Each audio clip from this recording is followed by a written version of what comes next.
Halo, selamat jumpa lagi dengan Ibu Vera Lai dalam mata pelajaran Seni Budaya Part 8 khusus untuk kelas 10 SMA dan SMK. Sebelum masuk lebih jauh, jangan lupa like, comment, dan subscribe channel YouTube ini ya. Terima kasih. Kali ini kita akan belajar tentang seni peran.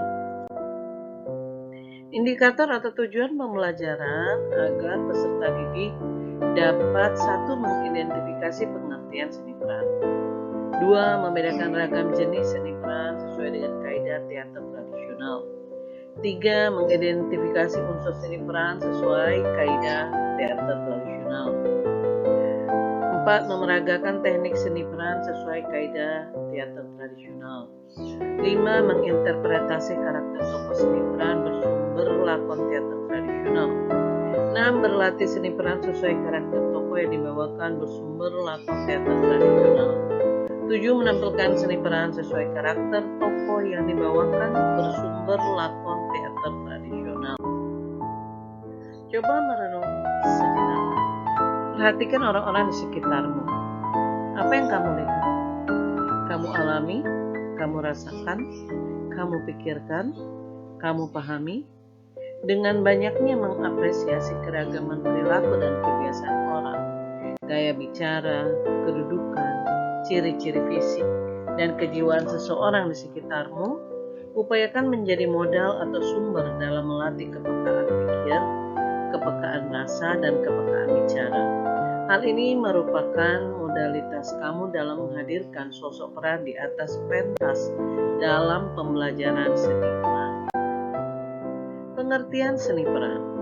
Seni peran secara etimologis atau bahasa Inggris berasal dari kata to act to yang berarti berbuat, bertindak, melakukan atau berbuat menjadi atau berbuat seolah-olah menjadi di luar dirinya. Dari kata to act lahirlah istilah aktor dan aktris. Aktor adalah pemeran, pelaku atau pemain untuk pria, dan aktris istilah penamaan untuk pemain wanita. Oleh karenanya, berbicara masalah pemain yang memiliki padanan aktor, aktris, pelaku, atau pemeran, kehadirannya tidak dapat lepas dari seni. Keragaman seni teater yang kita miliki dan kita ketahui, baik teater tradisional maupun teater non-tradisional atau transisi, modern, dan kontemporer, memiliki jenis dan bentuk pementasan yang khas. Kekhasan ragam teater tradisional dan ciri-ciri kehadiran seninya di setiap suku dan masyarakat Indonesia sangat berhubungan erat dengan kehidupan secara adat dan upacara yang mengantarkan pada pembahasan seni peran dalam teater tradisional. Perlu kamu ketahui bahwa teater tradisional yang tumbuh dan berkembang di daerah bersifat khas dan unik. Dilihat dari unsur-unsur pembentuk seninya dapat dibedakan menjadi dua bentuk pementasan, yaitu teater tradisional rakyat dan teater tradisional istana. Terkait dengan media ekspresinya, dapat pula dibedakan yakni teater manusia dan teater boneka. Berdasarkan struktur pementasan teater tradisional, mulai dari pementasan musik dan tarian pembukaan, lawakan atau bodoran, babak drama atau lakon yang dibawakan, sampai musik penutup dan membawakan seni perannya dapat dibedakan menjadi 3 jenis gaya. Seni peran dalam teater tradisional rakyat menurut Sembung dapat dikategorikan dalam 3 jenis, yaitu seni peran komikal, seni peran realistik, dan seni peran dengan gaya agung. Seni peran gaya komikal biasanya hadir ketika pelawak mulai muncul atau tampil dalam adegan komik relief atau bagian komik. Seni peran gaya realistik biasanya ditampilkan oleh pemeran lainnya dalam membawakan lakon bersumber kehidupan sehari-hari atau sejarah atau realistik. Sedangkan seni peran dengan gaya agung biasanya dilakukan pemeran dalam membawakan cerita atau lakon kerajaan, babat atau mitologis, dan seterusnya. Namun perlu diingat, dalam seni peran, baik teater tradisional maupun teater pengembangan atau teater modern, agar terjadi komunikasi antar para pemain dan penontonnya, ada beberapa unsur penting yang harus diketahui, antara lain sebagai berikut. 1. Adanya kerja keras. Kerja sama yang baik antara pemain dan sutradara dalam membangun irama permainan dalam seni peran. Selain itu juga keterlibatan dengan beberapa unsur artistik pentas yang melingkupi tokoh dalam satu adegan, babak, atau disebut dengan kepekaan ruang dalam membangun atmosfer pementasan. 2. Menghindari terjadinya kesalahan pemilihan tokoh atau miscasting dalam seni peran, sehingga terjadi overacting atau acting yang berlebihan, atau underacting atau acting di bawah standar, kurang ekspresif dari tuntutan peran yang dibawakan. Pemain, aktor, aktris yang baik adalah manusia kreatif yang selalu berinisiatif untuk mendanani dan menyempurnakan tubuhnya, mentalnya, sosialnya tanpa harus menunggu perintah orang lain, tetapi bersifat patuh atas arahan sutradara. 3. Adanya keberanian untuk mencoba dan gagal atau trial and error. Pada dasarnya suatu keberhasilan, kamu harus meyakini dari kegagalan. Itulah pentingnya suatu kegigihan dan kemauan yang keras perlu ditanamkan oleh kamu menuju keberhasilan yang diharapkan. 4. Memiliki wawasan dan suka bergaul. Oleh karena itu diisyaratkan untuk gemar membaca, menonton pementasan, dan harus peka terhadap kejadian sekitar dan isu-isu yang aktual untuk melatih ingatan dan emosi kamu sekaligus sebagai bahan apa yang akan dibicarakan dalam tematik cerita. 5. Harus percaya diri, memiliki kesadaran potensi atas kelebihan dan kekurangan diri sendiri. Tidak sedikit orang di sekitar kita memiliki kecantikan, ketampanan, jelek, pendek, jangkung, atau postur tubuh tidak ideal, tidak menarik, dan menjadi pusat perhatian orang lain. Akan tetapi dengan ketampanan, kecantikan di atas rata-rata atau di bawah rata-rata, dan ditunjang dengan kemampuan lebih dari dirinya menjadi luar biasa dalam bidang seni peran. Untuk mengetahui dan mengalami pembelajaran seni peran perlu diingat para pakar teater atau teaterawan berpendapat bahwa seorang aktor, aktris, pemain adalah seperti halnya tanah lempung atau tanah liat yang siap dibentuk menjadi apa saja. Artinya bahwa aktor atau seorang pemain itu sebagai bahan baku mampu menjadi media melalui kepekaan, tubuh, rasa, dan suara dalam membawakan peran dari tuntunan lakon atau cerita yang diekspresikan secara estetis melalui simbol atau lambang audio atau suara kata-kata, visual atau gerak tubuh, dan penjiwaan atau penghayatan peran di atas pentas. Dengan demikian, kepekaan dan mengolah kesadaran terhadap unsur seni peran yang melingkupinya mampu menampilkan perannya sebagai watak peran dengan takaran pas, sehingga mampu mengundang pesona greget taksung dalam suatu pementasan. Artinya dalam seni peran akan dialami dan ditemukan persoalan takaran atau ukuran dalam menciptakan irama permainan. Apakah lebih mengarah pada overacting atau acting yang berlebihan, atau bersifat underacting atau acting di bawah ukuran atau takaran yang seharusnya, sehingga irama permainan menjadi monoton, tidak berkembang, menjemukan, membosankan lawan main dan penonton. Unsur seni peran.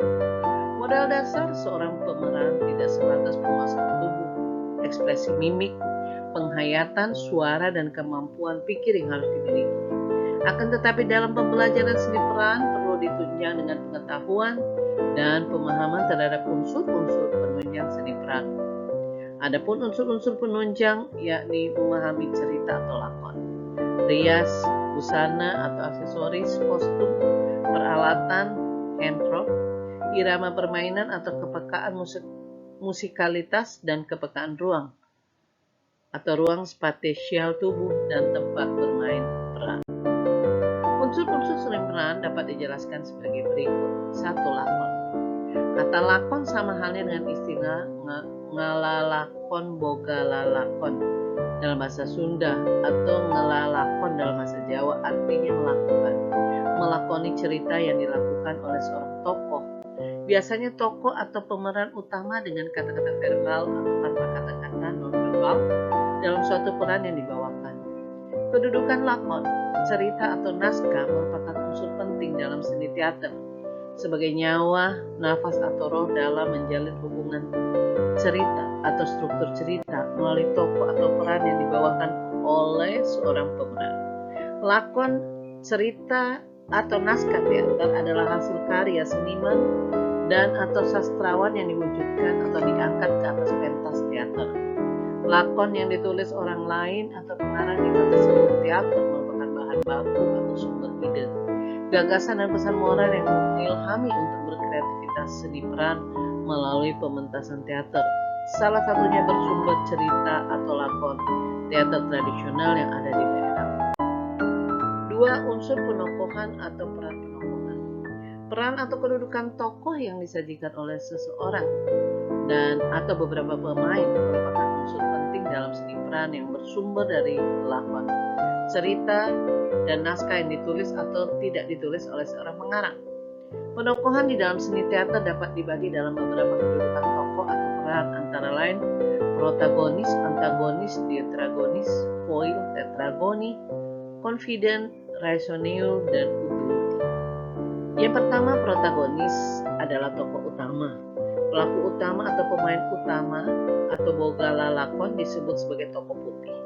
Kedudukan tokoh utama adalah yang menggerakkan cerita hingga cerita memiliki peristiwa dramatik atau konflik pertentangan. Antagonis adalah lawan tokoh utama atau penghambat pelaku utama. Hal ini disebut sebagai tokoh hitam. Kedudukan tokoh antagonis adalah yang menghalangi, menghambat itikat atau maksud tokoh utama dalam menjalankan tugasnya atau mencapai tujuannya. Tokoh antagonis dan protagonis biasanya memiliki kekuatan yang sama, artinya sebanding menurut kacamata kelogisan cerita di dalam membangun keutuhan cerita. C. Detragonis adalah tokoh yang berpihak kepada tokoh utama. Biasanya tokoh ini membantu tokoh utama dalam menjalankan itikadnya. Kadang tokoh ini menjadi tempat pengaduan atau memberikan nasihat kepada tokoh utama. D. Foil adalah tokoh yang berpihak kepada lawan tokoh utama. Biasanya tokoh ini membantu tokoh antagonis dalam menghambat itikat tokoh utama. Kadangkala tokoh ini menjadi tempat pengaduan atau memberikan nasihat yang memperburuk kondisi kepada tokoh antagonis. E. Tetragonis adalah tokoh yang tidak memihak kepada salah satu tokoh lain, lebih bersifat netral. Tokoh ini memberi masukan-masukan positif kepada kedua belah pihak untuk mencari jalan yang terbaik. Confident adalah tokoh yang menjadi tempat pengutaraan tokoh utama. Pendapat-pendapat tokoh utama tersebut pada umumnya tidak boleh diketahui oleh tokoh-tokoh lain selain tokoh tersebut dan penonton. G. Rationeur adalah tokoh yang menjadi corong bicara pengarang kepada penonton. H. Utility adalah tokoh pembantu, baik dari kelompok hitam atau putih. Tokoh ini dalam dunia pewayangan disebut goro-goro atau penawakan. Kedudukan tokoh utility kadangkala ditempatkan sebagai penghibur, penggembira, atau hanya sebatas pelengkap saja. Artinya kehadiran tokoh ini tidak terlalu penting. Ada atau tidaknya tokoh ini tidak akan mempengaruhi keutuhan lakon secara tematik. Kalaupun dihadirkan, lakon akan menjadi panjang atau menambah kejelasan adegan peristiwa yang dibangun. 3. Unsur tubuh.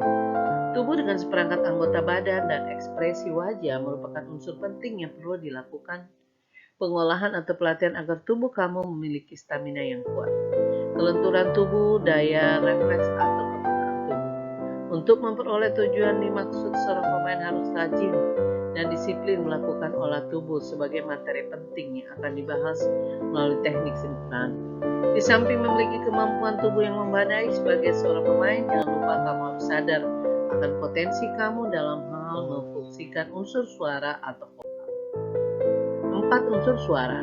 Suara atau bunyi yang dikeluarkan indera mulut dan hidung melalui rongga dan pita suara adalah salah satu unsur seni peran yang berfungsi untuk penyampaian pesan seni peran melalui bahasa verbal atau pengucapan kata-kata. Unsur suara sebagai sarana dalam seni peran, seni teater agar berfungsi dengan baik dan memiliki manfaat ganda dalam menunjang seni peran, perlu dilakukan pengolahan berupa pelatihan terhadap unsur-unsur anggota tubuh yang terkait dengan pernapasan dan pengucapan melalui teknik peran. 5. Unsur penghayatan. Penghayatan adalah penjiwaan, mengisi suasana perasaan hati, kedalaman sukma yang digali dan dilakukan seorang pemain ketika membawakan seni perannya di atas pentas. Unsur penghayatan dalam seni peran perlu mendapat perhatian khusus, karena setiap pemain dalam membawakan seni perannya akan terasa berbeda. Sekalipun bersumber penokohan yang sama dari naskah yang sama. Hal ini sangat bergantung pada sejauh mana upaya pengalaman seni peran dalam mengasah kepekaan sukma, sehingga memunculkan kesadaran rasa simpati dan empati diri sendiri terhadap orang lain, dan kepekaan menanggapi peristiwa yang terjadi dalam kehidupan. 6. Unsur ruang. Ruang dalam seni peran merupakan unsur yang menunjukkan tentang ruang imajiner yang diciptakan pemain dalam bentuk mengolah posisi tubuh dengan jarak rentangan tangan dengan anggota badannya, lebar atau gerak besar, sedang atau gerak wajar, kecil atau gerak menciut. Contohnya, gerak besar biasanya pemain memperoleh suasana angkuh, sombong, menguasai, agung, kebahagiaan, perbedaan status, dan atau marah. Adapun ruang wajar dan bersahaja biasanya dilakukan seorang pemain pada suasana akrab, bersahaja, status sama, damai, tenang, dan nyaman. Ruang seni peran yang dibangun seorang pemain dengan gerak atau respon kecil biasanya dilakukan dalam suasana tertekan, sedih, takut, mengabdi, budak. 7. Unsur kostum. Pengertian kostum dalam seni peran adalah semua perlengkapan yang dikenakan, menempel, melekat, mendandani untuk memperindah tubuh pemain pada wujud lahiriah dalam aksi seni peran di atas pentas. Kostum meliputi unsur rias, busana, dan aksesoris sebagai penguat, memperjelas watak tokoh baik secara fisikal, psikis, moral, atau status sosial. Contohnya dalam berpakaian seperti polisi, tentara, hansip, satpam, guru, kepala desa, pejabat, rakyat, pengemis, wadam, dan anak sekolah. Unsur properti. Pemahaman properti dalam seni peran adalah semua peralatan yang digunakan pemain, baik yang dikenakan maupun yang tidak melekat di tubuh, tetapi dapat diolah dengan menggunakan tangan atau elektrod, dan berfungsi untuk penguat watak atau karakter. Seorang pemain seperti tas, topi, cangklong, tongkat, pentungan, kipas panah, dan busur serta bola. Unsur musikal. Unsur musikal atau unsur pengisi, penguat, pembangun suasana laku seni peran di atas pentas meliputi irama suasana hati atau sukma dalam membangun irama permainan dengan lawan main, irama vokal, suara pengucapan atau opera gending, karismen, wayang gong, dan seterusnya. Sang pemain atau aktor dan irama musik sebagai penguat karakter tokoh atau astra jingga, bodor, semar, dan raja, berupa gending musik, suara atau bunyi, dan efek audio baik melalui iringan musik langsung live maupun musik rekaman playback, contohnya musik kabaret dan musik opera. Teknik dasar seni peran. Teknik adalah cara, metode, dan strategi dalam melakukan atau menyelesaikan sesuatu kegiatan dengan baik dan benar atau aman.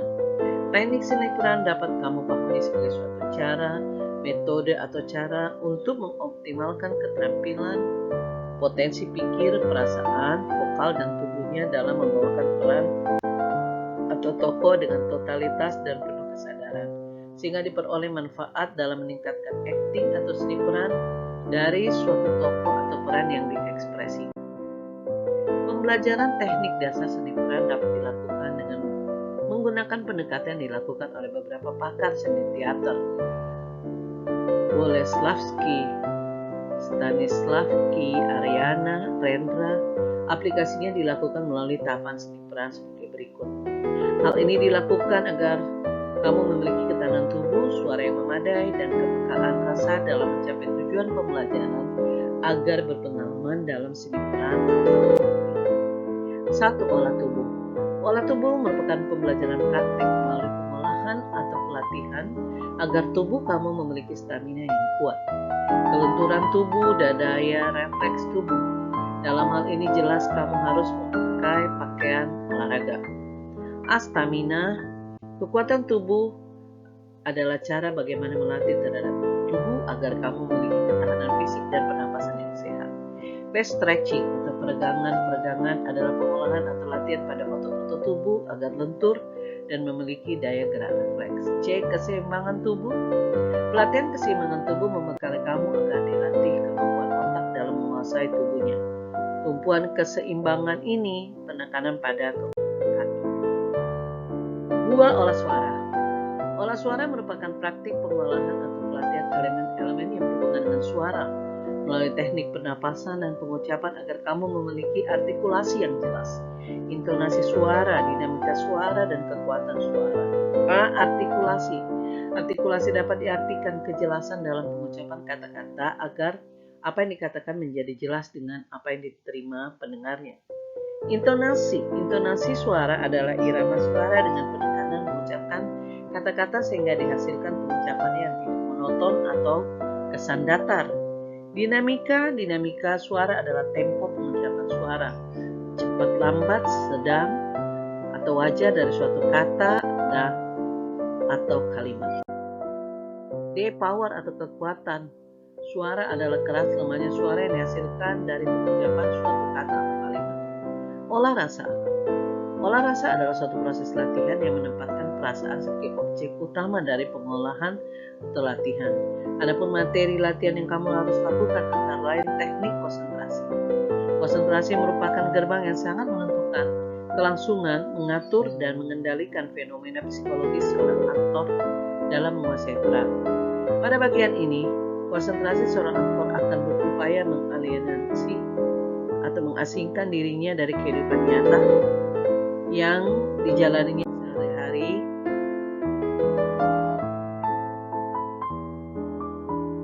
B. Penginderaan. Kemampuan peralatan tubuh dalam merespon atau bereaksi terhadap berbagai hal terutama yang berhubungan dengan sifat-sifat yaitu berikut. Mata berfungsi untuk menangkap dan bereaksi terhadap objek-objek penglihatan. Hidung berfungsi untuk menangkap dan bereaksi terhadap objek-objek aroma penciuman. Telinga berfungsi untuk menangkap dan bereaksi terhadap objek-objek suara atau bunyi atau pendengaran. Lidah berfungsi untuk menangkap dan bereaksi terhadap rasa, manis, asin, pahit, atau masam. Tubuh berfungsi untuk menangkap dan bereaksi terhadap sentuhan dan atau raba. C. Kepekaan rasa. Tahapan pembelajaran latihan pada bagian ini merupakan tujuan utama latihan olah rasa, di mana sejak diawali tahapan konsentrasi, meditasi, dan penginderaan, maka diharapkan kamu memiliki suatu kepekaan sukma atau rasa atau penghayatan batin yang mampu menghadirkan keterampilan mengatur atau mengendalikan permainan emosi kapan saja bila diperlukan. Imajinasi adalah kemampuan dalam menciptakan daya hayal sebagai hasil kepekaan ingatan, emosi, dan kehidupan sehari-hari. Perumpamaan terhadap binatang, tumbuhan, unsur alam atau hasil sebuah renungan mendalam yang mampu menghadirkan hayalan positif. 4. Ruang. Pengertian ruang dalam seni teater adalah tempat bermain peran atau acting dengan lingkup peralatan dan set dekorasi yang dihadirkan di atas pentas. Tempat bermain peran dapat dilakukan di lapangan, di dalam kelas, atau khusus diciptakan di atas panggung pementasan. Ruangan ini oleh pemain harus diisi dan hidupkan menjadi satu kesatuan yang utuh, sehingga mendukung peran yang dibawakan. Teknik di dalam mengisi dan menghidupkan ruang bagi seorang pemain adalah kemampuan merespon, kepekaan, blocking, moving, business, leveling terhadap ruang dan lapangan. Blocking. Blocking berhubungan dengan latihan-latihan untuk mendukung elemen logistik, di mana para pemain harus memiliki kepekaan ruang. Artinya para calon aktor harus dilatih bagaimana memposisikan dirinya pada wilayah pentas apabila pentas diisi lebih dari satu orang pemain. B. Movement. Movement artinya bergerak.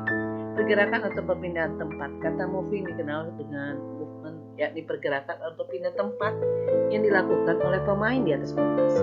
Pergerakan atau perpindahan tempat bagi seorang pemain dapat dilakukan ke depan, ke samping, ke belakang, mendekat atau menjauh, asalkan perpindahan yang dilakukan pemain tidak menutup atau menghalangi pemain lainnya. C. Bisnis. Business atau bisnis adalah usaha yang dilakukan pemain dalam membunuh dari rasa membosankan atau kejenuhan atau kebingungan atau kekakuan dalam berbuat sesuatu dalam mengisi ruang atau kekosongan waktu yang ada. Dengan kata lain, bisnis adalah suatu tindakan atau upaya menanggapi terhadap peran yang dibawakan dengan bantuan handphone atau peralatan tangan, benda yang digunakan. Leveling, istilah leveling dari asal kata tingkatan atau undang-undang.